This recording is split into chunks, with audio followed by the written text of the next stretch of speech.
Bom dia, meus amores, tudo bem? Aqui quem fala é o Gabiru. Nós vamos falar sobre fórmulas hoje, né? Temos três tipos de fórmulas. Nós temos a fórmula molecular, a fórmula mínima e a fórmula percentual. Bom, quando a gente fala em fórmulas, a gente fala como, né? Se eu falo água, você fala H2O, é a fórmula da água. Se eu falo glicose, você fala C6H12O6, que é diferente dos símbolos, né? Se você falar carbono, eu falo C, é o símbolo do carbono. Se eu falo oxigênio, você fala O, que é o símbolo do oxigênio. Então hoje a gente vai falar sobre as fórmulas, né? Então vamos lá, a primeira fórmula.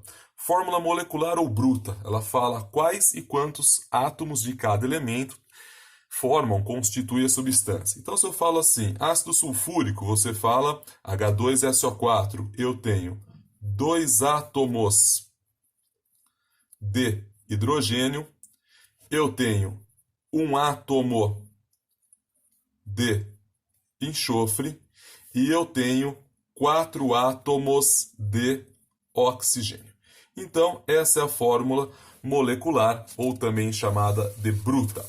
Bom, e a fórmula mínima, ou também chamada de empírica, o que ela mostra pra gente, né? Ela indica a menor proporção inteira entre os números dos átomos. Então, se eu falar glicose, você fala C6H12O6. Divida tudo por 6. Você fala, fica CH2O. Mas eu posso falar que CH2O é a fórmula mínima da glicose? Não.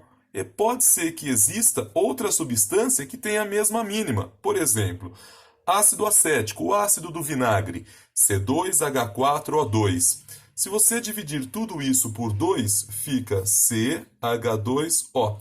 Então, muitas vezes, a fórmula mínima ela não vai indicar a substância. Ela indica os elementos que formam a substância e a mínima proporção inteira. Por exemplo, butano, C4H10. Divida tudo por 2, fica C2H5. Bom, mas sempre a mínima não indica a substância? Não posso dizer isso, né? Por quê? Às vezes, a fórmula molecular e a mínima, elas são iguais. Por exemplo, se eu falo água, H2O, a mínima é H2O. Ah, mas por quê? Se você dividir aqui por 2, aqui o hidrogênio ficaria 1. Tudo bem, mas o oxigênio ficaria meio, e aí não é mais inteiro. Então, fórmula mínima indica os elementos que formam a substância e a mínima proporção inteira. E às vezes a mínima e a molecular são iguais. Por exemplo, outro caso é do ácido sulfúrico. Se você pegar 2 hidrogênios, 1 enxofre e 4 oxigênios. Ah, é dividido por 2. O enxofre ficaria com meio. Não pode. Então, algumas vezes a fórmula mínima e a molecular serão iguais. Sempre? Não. Às vezes a mínima e a molecular são diferentes. Certo? E para terminar, a fórmula percentual ou centesimal. Ela indica a porcentagem, e lembrando, é porcentagem em massa, meus amores. Por exemplo, se eu pegar 16 gramas de metano, que é 1 mol, 100%. Se eu pegar 12 gramas de carbono, que está no metano, eu vou ter 75% de carbono. Então, 75% da massa do metano equivale à massa do carbono. Se eu pegar 16 gramas de metano, 100%. 4 gramas de hidrogênio equivalem a quantos por cento da massa? 25% da massa do metano equivale ao hidrogênio. Bom, 16 gramas de metano, 12 gramas de carbono. O que você está fazendo, Gabiru? Eu posso falar assim também. Se eu pegar 100 gramas de metano, quantos gramas de carbono eu terei? Eu terei 75 gramas. 75 gramas dentro de 100 é a mesma coisa que 75%. Então eu posso falar que indica a massa de cada elemento em gramas dentro de 100 gramas da substância. Se 16 gramas de metano tem 4 de hidrogênio, 100 gramas de metano eu vou ter quanto? 25 gramas de hidrogênio. Então eu terei 25% de hidrogênio. A gente vai falar sobre hipótese de Avogadro, né? Ou também chamado de princípio de Avogadro. O que ele fala, né? Em volumes iguais de gases quaisquer, quando nas mesmas condições de temperatura e pressão, tem o mesmo número de mols, né? O que eu quero dizer com isso? Para dar um exemplo mais prático, para que todos possam entender, eu vou pegar aqui Dois recipientes de 25 litros cada, chutei uma temperatura de 305 Kelvin para fazer conta, e um ATM. Então, se você olhar esse gás e esse, eles estão nas mesmas condições, temperatura, pressão e volumes iguais. Se eu aplicar na equação de Clapeyron, né, PV igual a nRT, né, pressão 1 atm, certo? Volume 25 litros.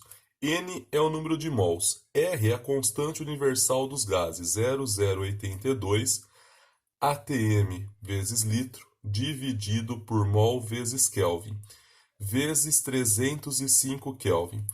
Bom, Kelvin eu corto com Kelvin, litro eu corto com litro, atm eu corto com atm, mol passa para lá, isso me dá 25 mols. É igual 0,080 igual a N, 0,082 vezes 305, 25,01. A gente vai colocar 25. Passa dividindo. Eu tenho quantos mols aqui, meus amores? Eu tenho 1 mol de moléculas de CO2, correto? Bom, agora se eu faço as mesmas contas, só que usando hidrogênio. Olha só, pressão de 1 atm, volume que ocupa 25 litros. Número de mols eu quero descobrir. Então eu tenho N, que eu quero saber, R 0,082 atm litro dividido por mol vezes Kelvin, vezes 305 Kelvin. Corto Kelvin com Kelvin, corto litro com litro, corto atm com atm, 1 mol passa para cá, fica 25 mols, é igual a N, de novo 0,082 vezes 305, me dá 25, aonde N está me dando 1 mol de moléculas, nesse caso de hidrogênio. Ô Gabiru, mas CO2 e H2 são moléculas tão diferentes, né? É que quando nós trabalhamos com gases no ensino médio, nós trabalhamos com gases ideais. E os gases ideais a gente despreza, né? A gente fala que o volume da molécula é desprezível.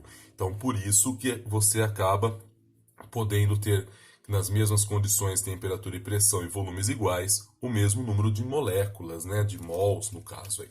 Bom, agora, pensando nisso, vamos fazer o seguinte. Para o mesmo gás ou gases diferentes, em condições idênticas de temperatura e pressão, o volume será proporcional ao número de mols. Gabiru, não entendi. Por exemplo, se eu pegar 25 litros de CO2 a 305 Kelvin e 1 atm, joga aqui na fórmula. Você fala, pô, mas vai ser igual a conta que acabamos de fazer. É, justamente, só para a gente entender onde eu quero chegar. Ó.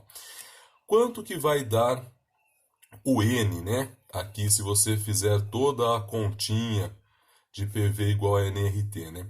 Se você faz essa continha aqui bonitinha, você encontra que N é igual a 1 mol de moléculas de CO2. Correto, meus amores? Agora vamos fazer o seguinte, vamos pegar 50 litros, só que na mesma temperatura e pressão, eu dobrei o volume. Temperatura e a pressão é a mesma. O que vai acontecer com o meu número de mols? Joga aqui, ó, 1 atm vezes 50 litros é igual a N vezes 0,082 atm vezes litro dividido por mol vezes Kelvin vezes 305 Kelvin. Vamos lá, gente. Kelvin com Kelvin eu corto, litro de um lado com litro do outro eu corto, atm com atm eu corto, mol está dividindo, passa multiplicando. Fica 50 mols, né? Igual a N vezes 25. Passa dividindo 25, 2 mols de moléculas, né, gente? De CO2. Olha só o que aconteceu, ó. Se eu dobrei aqui, dobrou o número de mols. Entendeu?